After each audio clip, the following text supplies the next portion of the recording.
So I've just come back from my date, and according to Logan Ury, I should be undertaking the post-8 review. So this is, according to her book, How Not to Die Alone by Logan Ury, who is now working for Hinge and was a Harvard PhD data scientist.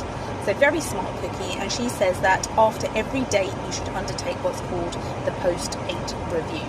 So this is asking yourself a number of questions in order to check in with yourself and to ascertain whether or not there's something conducive or tangible in terms of going on a second date with the individual. So one of the questions is, how did this person make you feel? So let's check in with myself.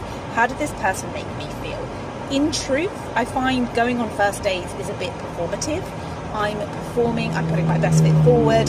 I'm actually pretty exhausted after a date because you're engaged, you want to ask questions, you want to be interested rather than interesting, and you want to kind of make the person feel heard and seen. That's anyway how I tend to approach a date. And so I feel a little bit exhausted, but it was a really nice date in the sense that conversation was flowing. I found him really interesting.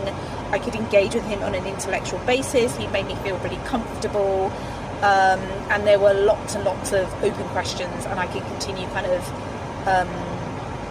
having a second date with him and wanting to ask more and more questions. He's a doctor, he's a consultant, he's a cardiac specialist within the NHS, and we were coming at things from a very different perspective. I'm a corporate girly within private equity and finance, and he's obviously working for the public service as a consultant. So, coming back to first principles, I think we were both interested in speaking to one another from an intellectual point of view, but given our kind of jobs and our professional domain, it meant that we provided a different viewpoint and a different opinion. So therefore, that kind of provided a novelty factor.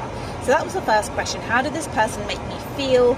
I felt I could ask lots of interesting questions. I felt comfortable in the sense that I wasn't feeling judged, and I was curious and interested in terms of feeling excited about going on a second date with this individual. So let me know how you've got on. How have you checked in with yourself in terms of the post-8 review? Have you checked in with yourself in terms of asking these questions? And when you've asked yourself, how does this person make me feel from a dating perspective, I would love to know some of the answers you've come up with. So I look forward to hearing your responses. Comment in the comments boxes below. Okay, check in for part 2. Bye.